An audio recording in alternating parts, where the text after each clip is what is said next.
نستغفره ونعوذ بالله من شرور أنفسنا وسيئات أعمالنا من يهده الله فلا مضل له ومن يضلله فلا هادي له أشهد أن لا إله إلا الله وحده لا شريك له وأشهد أن محمدا عبده ورسوله وصفيه من خلقه وخليله أدى الأمانة ونصح الأمة وبلغ الرسالة وتركنا على محجة البيضاء ليلها كنهارها لا يزيغ عنها إلا هالك. أما بعد, alhamdulillah kita diberikan kemudahan Allah Subhanahu wa taala untuk bisa hadir di pengajian ini. Insyaallah akan membahas berkenaan dengan kitab tauhid. Alhamdulillah kita sudah selesai kitab sebelumnya, kitab usul salasah, dan itu merupakan anugerah dari Allah Subhanahu wa taala bahwa kitab itu tipisnya.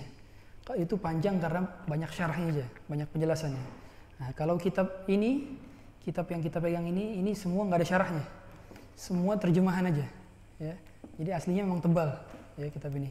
Dan sama penulisnya adalah Syekh Muhammad Ibn Wahhab At-Tamimi yang lahir di tahun 1703 dan wafat di tahun 1793, ya, atau 92. Jadi umurnya sekitar 89 tahun. Lahir di Unaizah dan beliau rahimahullah ta'ala memiliki banyak kitab yang berkenaan dengan akidah, tauhid, dan ini adalah salah satunya. Kitab ini merupakan kitab terbaik untuk penjelasan tauhid ibadah. Sebagaimana kita tahu, tauhid ada 3. Tauhid rububiyah, tauhid uluhiyah, tauhid ibadah, tauhid uluhiyah, dan tauhid asma wa sifat. Tauhid rububiyah adalah berkenaan dengan bahwa kita meyakini alam dan segala isinya ini adalah ciptaan Allah Subhanahu wa taala. Gunung ciptaan Allah, kitab ciptaan Allah, rububiyah. Orang musyrik percaya tauhid rububiyah. Mereka percaya. Orang agnostik percaya bahwa yang menciptakan alam semesta ini adalah Allah Subhanahu wa taala. Adapun tauhid uluhiyah, tauhid ibadah, nah inilah dakwahnya para nabi dan rasul. Kata Nabi sallallahu alaihi wasallam, "Innal anbiya abuhum wahid wa ummuhu mukhtalifah." Jadi kata Nabi SAW, para nabi dan rasul itu bapaknya satu, sedangkan ibunya banyak atau beda ibu. Bapak satu, beda ibu. Maksudnya apa? Kata para ulama, maksudnya adalah dakwahnya dakwah tauhid, tapi syariatnya bermacam-macam, syariatnya beda-beda. Oleh karena itu setiap nabi dan rasul membawa syariatnya masing-masing, dan sholatnya pun sama seperti kita, cuman belum sempurna diterapkan. Ya, sebagaimana ketika Nabi SAW dakwah di Mekah, itu sholatnya sholat zuhur masih 2 rakaat, sholat asar masih 2 rakaat, sholat isya masih 2 rakaat, belum sempurna. Ketika ke Madinah barulah sempurna menjadi 4 rakaat. Begitu pula berbeda syariat antara para nabi dan rasul. Dan dakwah tauhid adalah dakwah para nabi dan rasul, bukan dakwah mengajak kepada kekuasaan, bukan kepada politik, bukan. Oleh karena itu di antara nabi dan rasul ada yang Allah beri kekuasaan, ada pula yang tidak Allah beri kekuasaan. Siapa di antaranya nabi yang tidak diberikan kekuasaan? Nabi Isa. Nabi Isa tidak diberikan kekuasaan Allah Subhanahu wa taala. Kemudian siapa lagi? Nabi Musa. Nabi Musa tidak menjadi raja, tidak menjadi khalifah, beda. Adapun rasul-rasul dan nabi yang dijadikan sebagai raja siapa? Nabi Daud, Nabi Sulaiman, diberikan kekuasaan. Jadi kekuasaan itu bukan tujuan, tapi wasilah. Oleh karena itu kita memahami setiap dakwah intinya adalah dakwah tauhid. Karena dakwah Nabi dan Rasul adalah dakwah tauhid. Dan pembagian 3 ini, tauhid menjadi 3, itu bukan sama seperti tauhid konsep trinitas. Nah, ini sebagian orang ada yang bilang ini tauhid dibagi 3 nih, konsep trinitas. Enggak.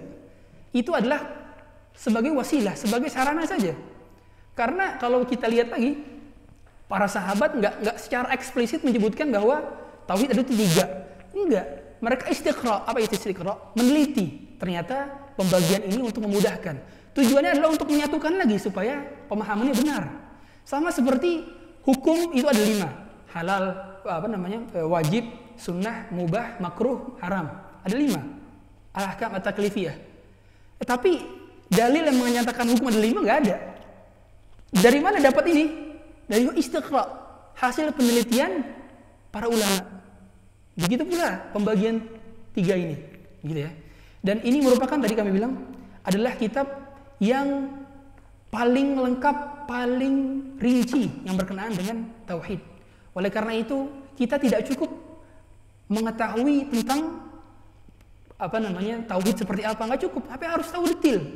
Kita mungkin tahu syirik itu seperti apa, tapi banyak di antara kita yang nggak tahu bentuk-bentuk kesyirikan yang detail itu seperti apa. Nah, di kitab ini akan dibahas. Jadi kitab ini sangat komprehensif. Dan setiap ulama dari zaman ke zaman biasanya memang menuliskan kitab berkenaan dengan tauhid. Di antaranya ada Ibnu Khuzaimah. Ibnu Khuzaimah pun menuliskan kitab tentang kitab tauhid, tapi di situ membahas tentang asma wa sifat. Jadi setiap ulama itu biasanya menulis kitab tauhid dan itu tujuannya untuk membantah atau untuk menjelaskan tentang permasalahan pada saat itu. Di antaranya Imam Ahmad menulis kitab Ar-Raddu 'alal Jahmiyah wal Zanadiqah. Bantahan terhadap orang-orang yang memiliki akidah Jahmiyah dan orang zindiq. Nah, ketika itu memang pemahaman yang tersebar di masyarakat adalah pemahaman ini, akidah Jahmiyah dan akidah zindiq. Oleh karena itu Imam Ahmad menuliskan, biasa ya. Jadi kalau ulama itu menuliskan tentang kebutuhan masyarakat ketika itu. Begitu pula kitab tauhid. Ketika itu ada dua ulama yang sezaman dengan Syekh Muhammad Al-Wahhab At-Tamimi, yaitu Al-Imam As-San'ani, yang mana juga menuliskan kitab berkenaan dengan Tathhirul I'tiqad, pemurnian i'tiqad, keimanan. Kemudian di antara ulama yang menuliskan tentang kitab tauhid adalah Al-Imam Bukhari, Al-Khalqu 'alal Ibad, berkenaan dengan kitab tauhid juga. Jadi banyak di antara para ulama memang menuliskan tentang kitab. Ini ada 70-an bab, Pak. Kalau di sini mungkin tadi 67-an lah, 67 bab. Dari bab 1 sampai 8 itu mukadimah aja. Mukadimah berkenaan dengan pentingnya tauhid, kemudian macam-macam syirik, kemudian hal-hal yang berkenaan dengan pentingnya tauhid segala macam, itu rukun, hakikat segala macam. Nah, itu bab dibahas 1 2 3 4 5 6 7 8. Sisanya dibahas perincian. Termasuk syirikan adalah. Jadi pembahasan kitab ini sama dengan seperti Imam Bukhari ketika menuliskan kitab sahihnya. Mirip. Detail. Ya, detail. Dan inilah yang dibutuhkan oleh kita semua. Mengapa tauhid sangat penting, Pak? Karena ini merupakan jalan terpintas untuk bisa masuk surga. Orang kalau misalkan dia punya dosa segunung, kemudian dia nggak punya amalan kecuali amalan tauhid, dijamin oleh Allah Subhanahu wa taala masuk surga. Mana dalilnya? Ada di Sahih Muslim, yang mana Rasulullah SAW menyampaikan suatu kisah kepada para sahabatnya, yang ketika itu Rasulullah menceritakan bahwa ada seorang, mungkin udah pernah dengar ceritanya, ada seorang yang dia seumur hidupnya tidak pernah punya amalan satupun. Seumur hidupnya, Pak, nggak pernah punya amalan satupun, amalan kebaikan satupun. Tapi dia pernah berwasiat kepada keluarganya, nanti kalau saya meninggal, tolong jasad saya dibakar. Kemudian abu dari jasad saya, setengahnya ditaruh di bumi, setengahnya lagi taruh di laut. Setengahnya taruh daratan, setengahnya taruh di laut. Atau disebar di laut. Kemudian Allah membangkitkan dia. Allah suruh daratan dan lautan untuk mengumpulkan debu-debu dari jasadnya tersebut menjadi utuh kembali. Kemudian jadi jasad tersebut kembali, kemudian dia ditanya oleh Allah Subhanahu wa taala ketika di hari kebangkitan. Ma fa'alta bihadza? Kenapa kok kamu kok ngelakuin kayak gini? Apa jawab dia? Ma khafatuka ya Rabb. Karena saya takut dengan Engkau ya Allah. Saya takut diazab oleh Engkau. Karena Engkau Maha mengetahui segala apapun yang telah terjadi. Allah mengetahui sesuatu yang belum terjadi, sesuatu yang telah terjadi, sesuatu yang sedang terjadi, bahkan Allah mengetahui bagaimana proses yang terjadi itu akan terjadi. Allah mengetahui. Dan dia takut karena disiksa Allah Subhanahu wa taala, dan dia berprasangka bahwa dengan debunya tersebut udah dibakar jadi debu, kemudian debunya dipisahin di lautan dan di daratan, dia menyangka bahwa Allah tidak akan mengazab dia karena sudah jadi debu gitu kan. Prasangka dia salah. Tapi gara-gara satu amalan tauhid, Pak, dia takut sama Allah. Dalam hatinya bercokol rasa khauf. Takut sama Allah, dia dimasukkan ke dalam surga. Dan seluruh dosa-dosanya, seluruh perbuatan yang pernah dilakukan diampuni, dijadikan kebaikan. Masya Allah. Gara-gara satu amalan tauhid. Ya. Dan ini merupakan pondasi penting bagi kita. Pertama kali kita belajar adalah tauhid. Kitab tauhid atau apapun pelajaran kitab tauhid, bukan kitab ini, banyak kitab tauhid, usul sunnah, usul sittah, segala macam, banyak kitab tauhid, itu wajib diulang. Bahkan ulama, dai, ustadz, kiai, siapa, buya, atau siapa lagi panggilan tokoh masyarakat, itu harus mengulang kitab tauhid. Bentuknya, bukan kitab ini aja.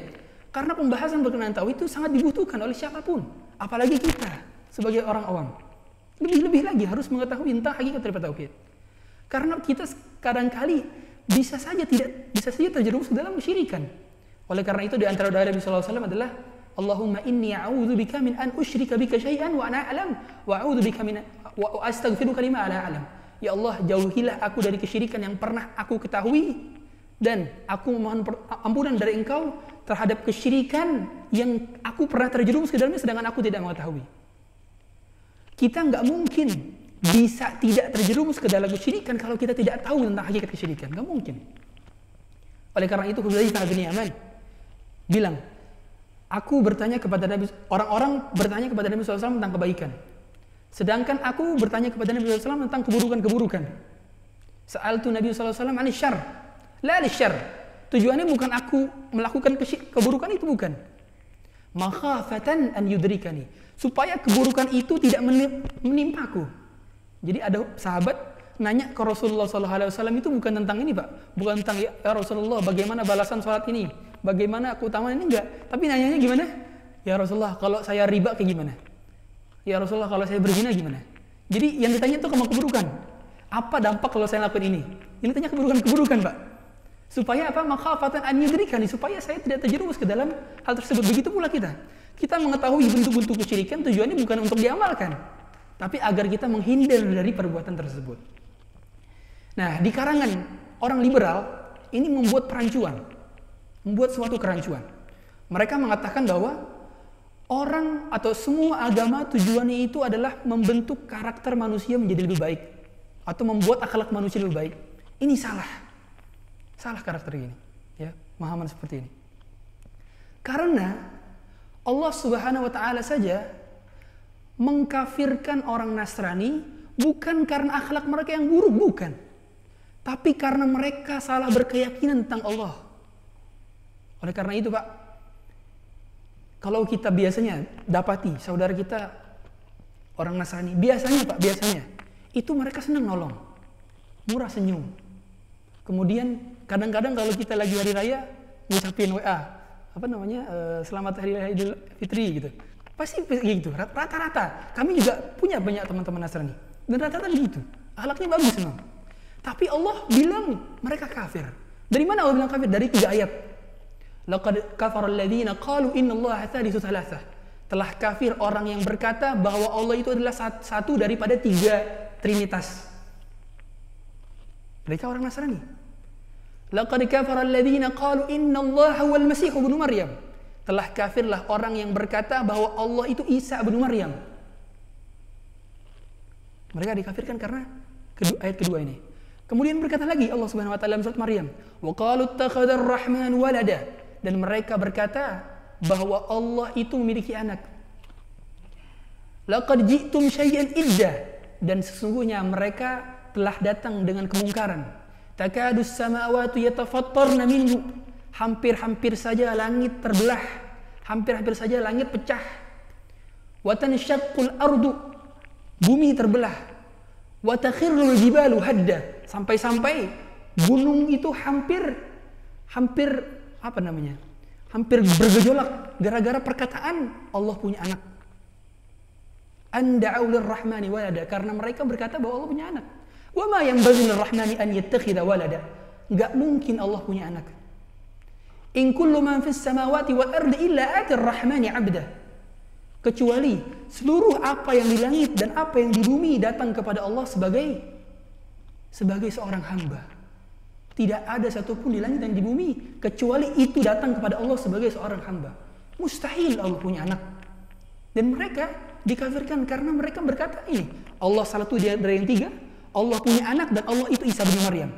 Allah itu Al-Masih. Ini karena mereka gara-gara kesalahpahaman. Berbeda dengan Yahudi memang. Kalau Yahudi, Pak, itu memang dari sananya sudah, mohon maaf, sudah bajingan, Pak. Mereka, Pak, datang nabi-nabi, dibunuh sama mereka nabi-nabinya. Kemudian mereka menghalalkan riba. Mereka memalsukan ayat. Bahkan ketika Allah melarang mereka memancing di hari Sabtu, karena ketika itu hari Sabtu, ikan-ikan itu loncat-loncat. Mereka berinisiatif gimana caranya dapat ikan itu dihalalin dengan berbagai cara. Itu prinsip orang Yahudi itu gitu. Jadi memang dari sana lebih beda dengan Nasrani. Nasrani memang dikafirkan gara-gara kesalahpahaman tentang berkeyakinan tentang Allah saja. Nah, berbeda dengan kita. Kalau misalkan kita punya amalan tauhidnya kita kuat, kita punya berbagai macam dosa, Allah ampuni saya dengan amalan tauhid tersebut. Ya, tauhid jadi sangat bagus sekali, Pak. Ya, kalau misalkan terus diulang-ulang, karena ini penting bagi kita semua. Kemudian Abu Thalib, Pak. Abu Thalib masuk neraka gara-gara tidak mau bertauhid. Padahal beliau ngurusin anak yatim. Anak yatimnya Nabi Muhammad SAW lagi. Rasulullah lagi anak yatimnya. Yang mana kata Nabi SAW, ana wa kafilul yatim kahataini fil jannah. Saya dengan orang yang mengurusi anak yatim itu seperti ini nanti di hari kiamat. Itu kata Rasulullah SAW.